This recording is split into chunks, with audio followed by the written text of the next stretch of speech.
All right, we are in the Wall Builders Collection, this amazing place of Founding Fathers documents and American history. Tim Barton, David Barton, thanks for having us in, man. This place is incredible. Great to have you here, and it's really cool because this is history that really belongs to all of us, whether we know it or not.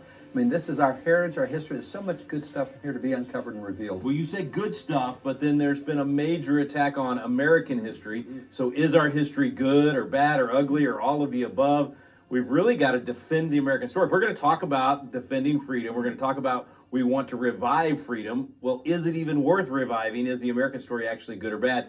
Tim, you've been digging into this over the last year or so, specifically to respond to this accusation that America is just evil at its core and not even worth preserving. So take us down that road of history. Yeah, so it's a crazy assumption, crazy statements, and obviously we know from Scripture that all have sinned and fallen short of the glory of God. Therefore, we know America's not perfect, and nobody that's ever lived in America has been perfect. With that being said, the fact that now most students can say more bad things about America than good things about America is a reflection that we've done a very bad job. And this is where you can know that there's been a lot of bad history being taught. One of the places where a lot of this has been learned was the 1619 Project, and this was done by Nicole Hannah-Jones. At least she was the chief editor of this. And the New York Times wanted people to learn about how bad America was. And actually the premise was that America was not founded in 1776 as the Declaration of Independence was done and we separated from Great Britain and America actually became her own nation. No, that's not when America was founded. America was founded, the argument is, in 1619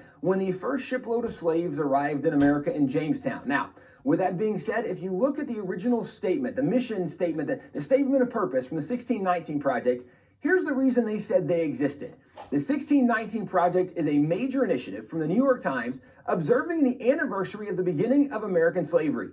It aims to reframe the country's history, understanding 1619 as our true founding and placing the consequences of slavery and the contributions of Black Americans at the very center of the story we tell ourselves about who we are. So the idea that we want to retell the American story and make sure that we highlight slavery and 1619 as the origins of the story, well, throughout the New York Times Project, throughout the New York Times articles in 1619, actually on their website, you can go and see these articles. There's an article that, and this is the title of the article, "Our democracy's founding ideals were false when they were written. Black Americans have fought to make them true." Now, it absolutely is accurate that Black Americans have fought throughout American history as patriots, promoting American ideals and visions.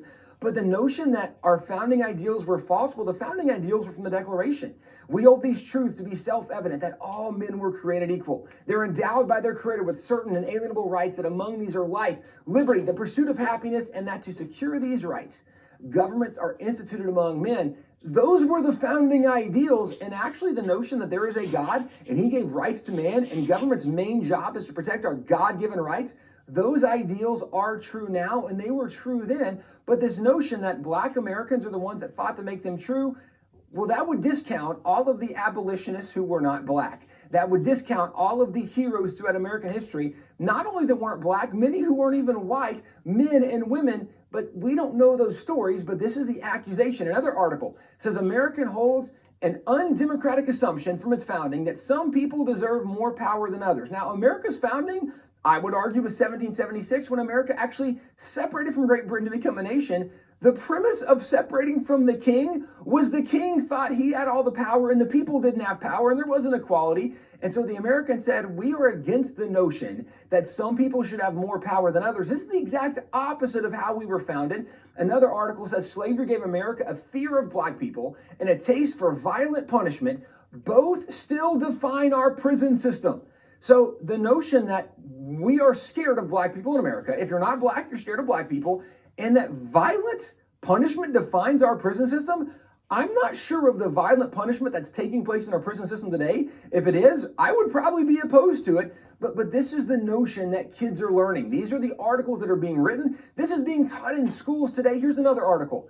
The sugar that saturates the American diet has a barbaric history as the white gold that fueled slavery. The purpose of the article is to identify that candy and candy bars was rooted in slavery and white supremacy. So if you eat candy bars, you might be a white supremacist. This is crazy, but these are the arguments being made today. Another article. Most Americans still don't know the full story of slavery. This is the history you didn't learn in school. I will agree.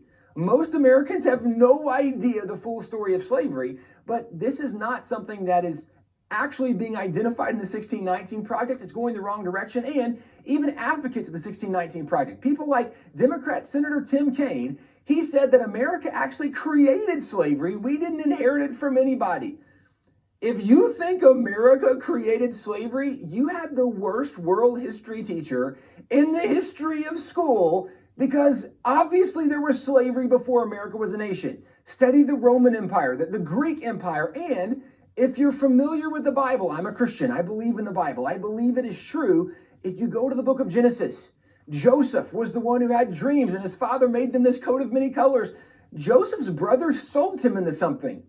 Oh yeah, slavery. Moses delivered the Israelites from slavery. America didn't create slavery, and yet this is what kids are learning today. This is why we have an entire generation that thinks America has done more bad than we've done good, because we don't know basic history. Well, you now even see in the NBA, here's the article. In the NBA, the very term owner has come under fire as players, most of whom are black, assert self-determination. There's a group of players in the NBA who said the term owner offends them because it implies they are owned, and that goes back to their roots of their ancestors being slaves.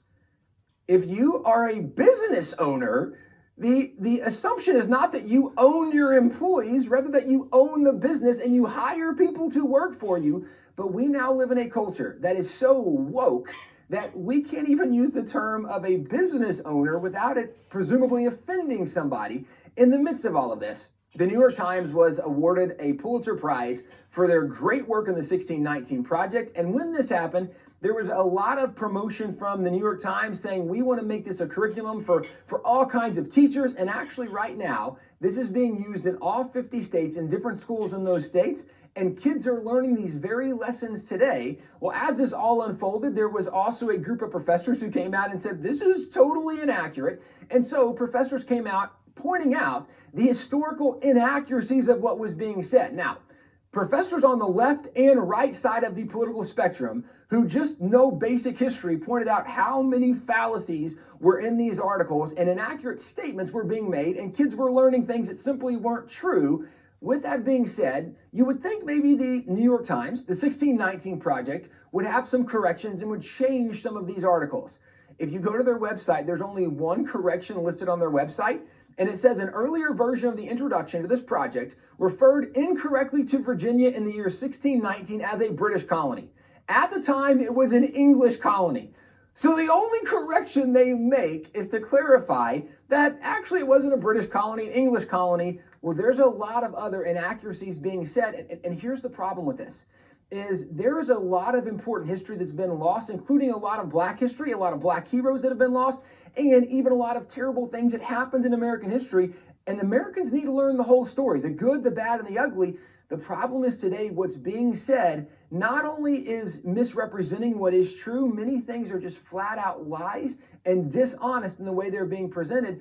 And what's also lost is the fact that in America, when we look back to Jamestown and say, well, the first group of slaves arrived in Jamestown in 1619, Jamestown was not the only major settlement in America. In fact, America largely could be referenced back to Charles Dickens' classic novel, A Tale of Two Cities, because America was largely defined by two major early cities or early colonies, and it was Jamestown, and the second major colony was Plymouth.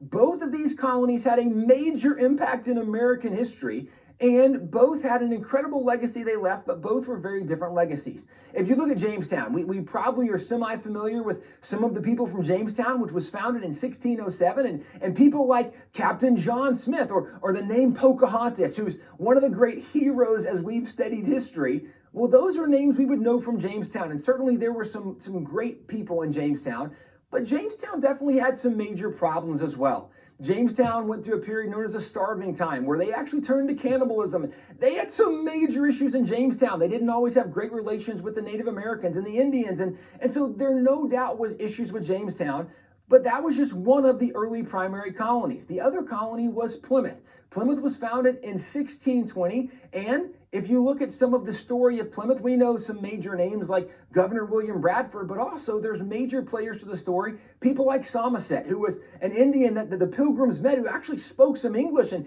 he told them that there was another Indian who spoke even better English than he did, and he wanted to introduce them to Squanto, and so he left and came back with Squanto, and they actually met the chief of the tribe, Chief Massasoit.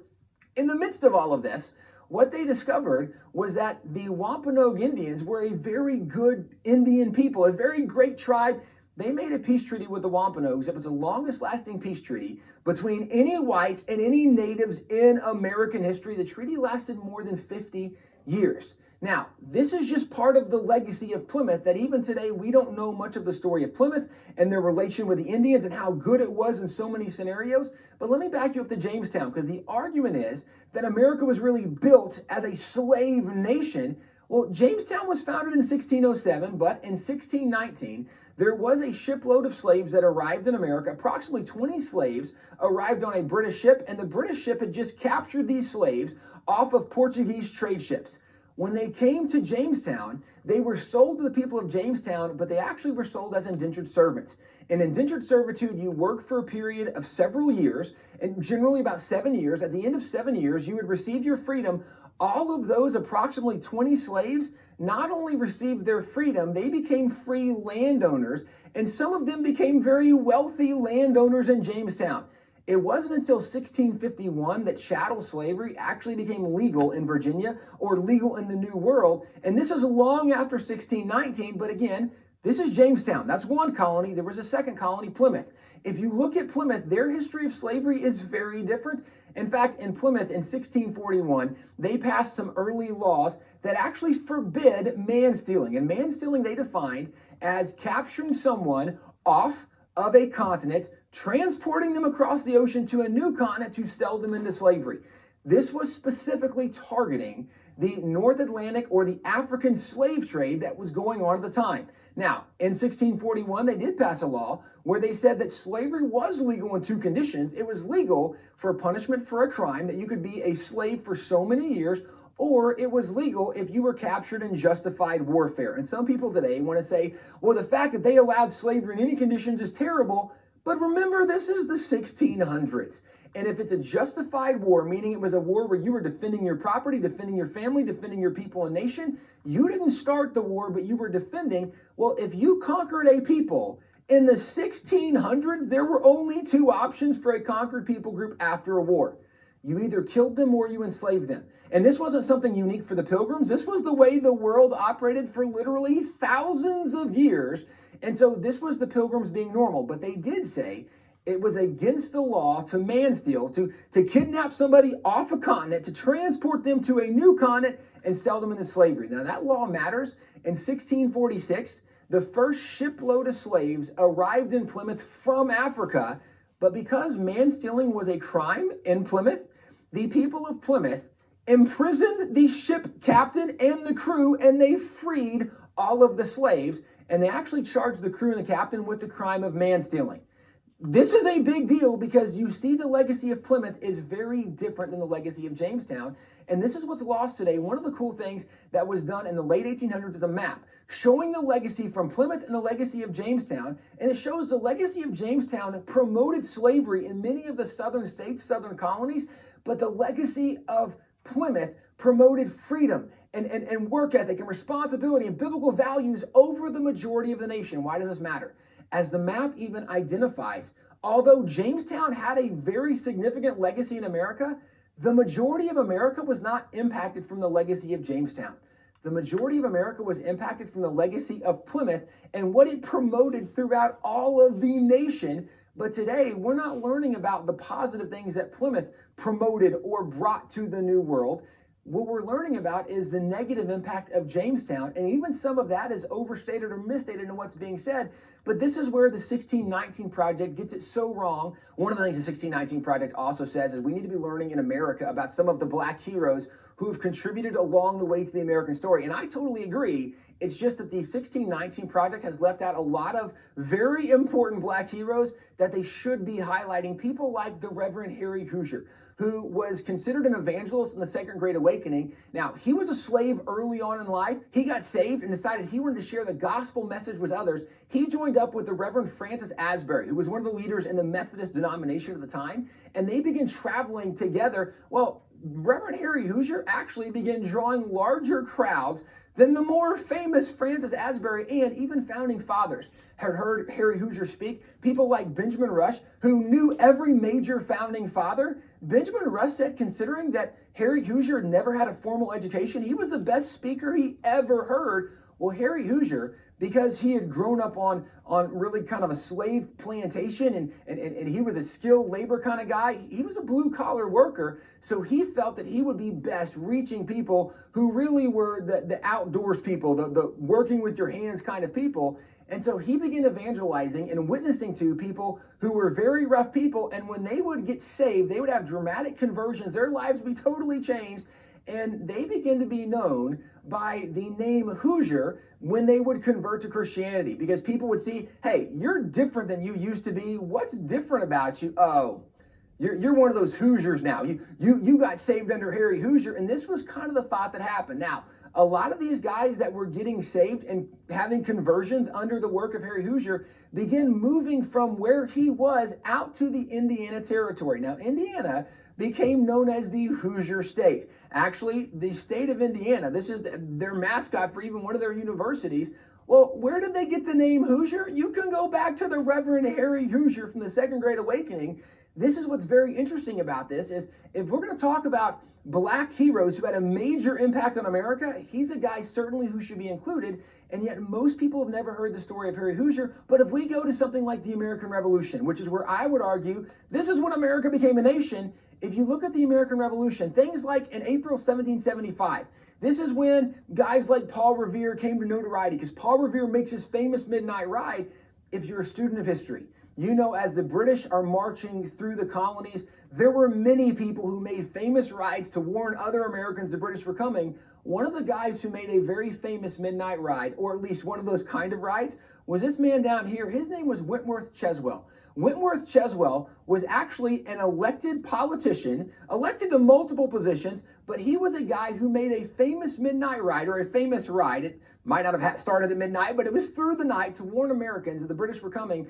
But he was elected to office as a young man up in the New England states. And not only was he elected to office, we own some of his documents from what he did. And he served for nearly 49 years, being elected by a primarily white community to serve in a variety of positions. And this, again, is contradictory to some of the narrative we hear today that, well, the white people really oppressed the black people and the black people didn't have freedom. And certainly there were many occasions when that did happen, but that's not the entire story. There are numerous examples of early black officials or black politicians being elected in different capacities. And Wentworth Cheswell was one of those guys making a famous ride, warning Americans the British were coming. In the midst of that, let's back up to Paul Revere. When Paul Revere is making his famous midnight ride, he's riding specifically looking for John Hancock and Sam Adams. The reason was he wanted to warn them about the British coming because these were major leaders in the early Revolution period. Well, Paul Revere rode to the home of the Reverend Jonas Clark, who was a friend to both of these guys, and he was a cousin to John Hancock. When Paul Revere arrives, both of those guys were there. He warned them the British were coming, and the next morning the British arrived. And this is where at Lexington Green, you had the shot heard around the world, where approximately 70 Americans took on more than 700 British throughout this skirmish.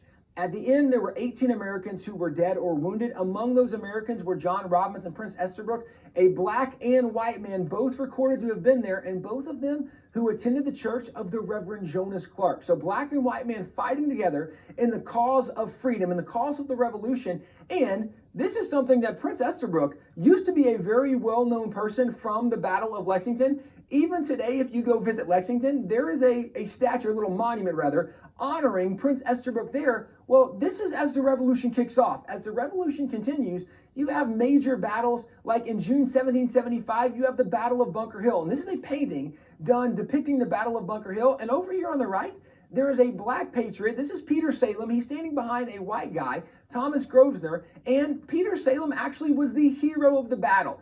Over the decades following the Battle of Bunker Hill, there were many paintings, many different depictions of Peter Salem that were done, highlighting the fact that he was the hero that happened. And the reason he was the hero is because, as you see in this picture, the British officer who was leading the charge, and if you remember the story of Bunker Hill or Breed's Hill, the British charged and were repelled the first time. They charged the second time, and the Americans the second time repelled them, and the British were taking heavy casualties. The third time they charged, the Americans ran out of ammunition. So now the British were going to be able to come and take them and conquer them and maybe kill them all. Well, the officer leading the charge was Major Pitcairn. And as he was leading the charge, Peter Salem had a shot left. He shot the officer, British officer leading the charge. It allowed the Americans time to escape. After they escaped, many of the American officers who were there said, that man should be promoted for his bravery on the battlefield, his courage. He saved all our lives. He received over a dozen commendations for his bravery on the battlefield, and he wasn't the only man who was honored on the battlefield that day. Salempur was also there and was also recognized as being a great warrior on the battlefield. And this is still early in the Revolution, as the Revolution continues. If you go to December 1776, when George Washington crosses the Delaware, the Battle of Trenton's about to unfold, the famous painting done of Washington crossing the Delaware, in the front of the boat, Prince Whipple, this black man, was depicted being with Washington, which historically we know he was with Washington when Washington crosses the Delaware, and we know he wasn't the only black patriot there because there's record that Oliver Cromwell, a black patriot, was there also. Well, this is now still 1776. We're early on in the Revolution as you continue on. This is just one of many, many examples. Again, there are so many examples we can point to. Let me give you my last example, relatively speaking, but it's probably my favorite example. In 1781, this is where the Revolution is coming to a close, although the Americans don't really know that yet. Marquis de Lafayette was a French major general. And when he came to America as a 19-year-old young man, he teamed up with George Washington, and he's helping the Americans fight for freedom. Washington assigned Marquis de Lafayette to track the movement of many of the British officers because we were trying to capture officers and really know where their troops were going. And so for Lafayette to do this, he set up his own spy ring.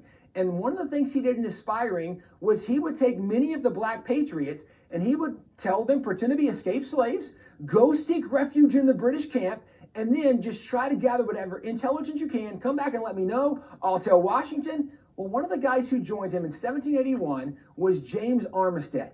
James Armistead was from Richmond, Virginia, and when Richmond was conquered, James decided he wants to sign up and he wants to help fight for American independence. At the time, he was a slave. But in Virginia, the law said that if you fought for a year, you could have your freedom. And so maybe he's thinking, hey, I'll fight for freedom for America, but also I'll get my freedom. Either way, he signs up. Well, Lafayette asks him to go and work as a spy. So James Armistead goes into the British camp pretending to be a spy. Well, it just so happens that if you remember the famous American general turned American traitor, Benedict Arnold was the famous American traitor who became the British general who had actually conquered Richmond, which is the reason James Armistead wanted to get involved in the first place.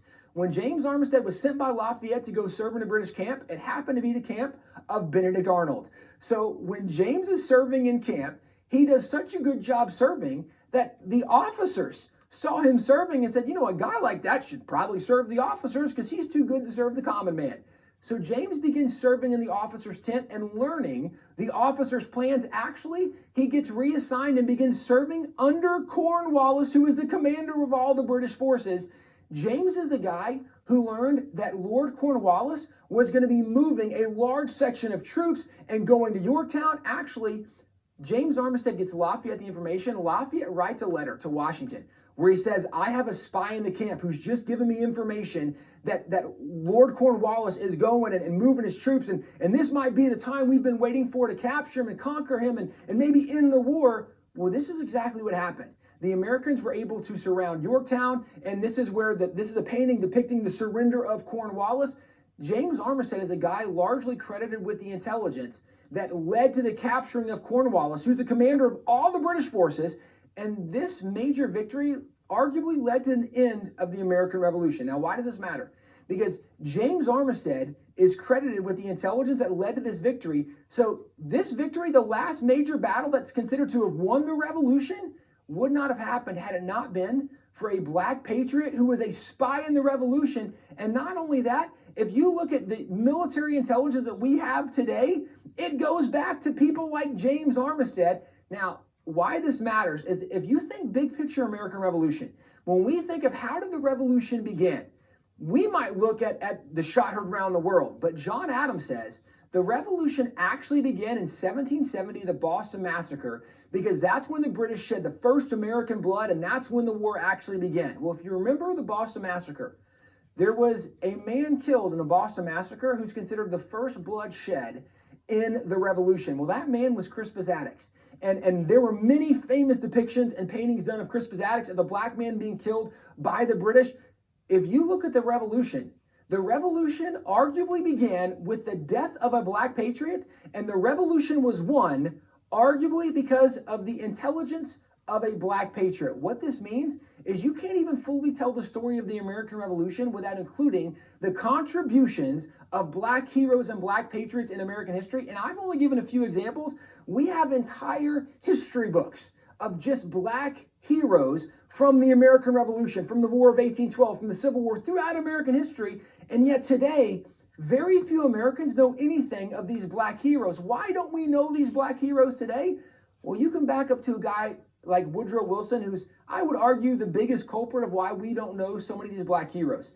When Woodrow Wilson was a professor at Princeton University, he wrote a new history series, and actually it was considered kind of this chronological history of America from the beginning all the way up to that point. It was a 5-volume set, and it was believed to be the most scholarly history book ever done. Well, in this, he became so prominent and well-known because of this that he became the president of Princeton University. And then, not long after, he became the president of the United States of America. Well, Woodrow Wilson was also a very racist man, so much so that when he became the president of the United States, one of the things that happened under his watch and leadership was the rebirth of the KKK. Not only that, Woodrow Wilson showed the very first ever film in the White House, which was The Birth of a Nation. It was a recruiting film for the KKK, and some of his administration actually marched in the marches for the KKK, even in Washington, D.C. So Woodrow Wilson, very racist guy, very bad guy.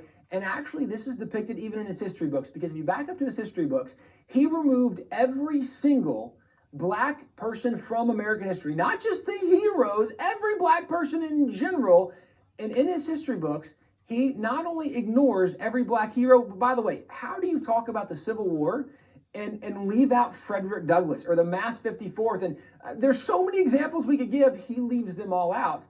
And yet in his history book, he wants to make sure that if you don't know about black people, he wants to show you what black people look like. And if you look at this, if you've ever seen the scales of evolution where it goes from goo to you, one of the things that it shows is kind of like these Neanderthal images. Well, why in the world would Woodrow Wilson have incredibly racist images in his book?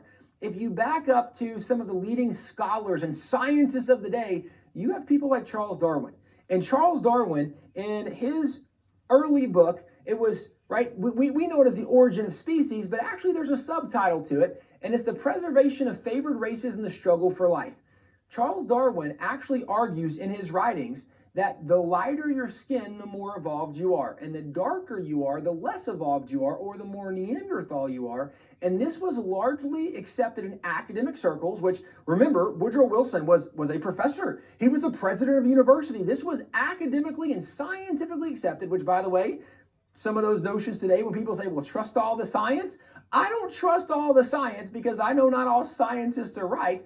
But this is exactly what happened in American history. And because of this, because of these kinds of notions, what happened is most Americans today, because of guys like Woodrow Wilson that removed all these heroes, most Americans have never heard of these heroes today. And yet it's very easy when you look at original historic documents to identify that had it not been for the contributions of many of these black patriots, America would look and would be very different. And yet today, we don't learn about so many of these heroes and the contributions, or even how black and white people work together to do great things, to advance equality and civilization, and how America was leading the way in this. What we hear is, no, America was really, really bad, right? 1619 Project is what's promoting that idea so much today. And because of that, there's articles that are coming out every single month about how America was rooted in slavery and all of America is about slavery and this is what we hear so much of. So let me just finish by giving a few thoughts related to slavery. First of all, it's worth noting that America was not ever a leader in the global slave trade.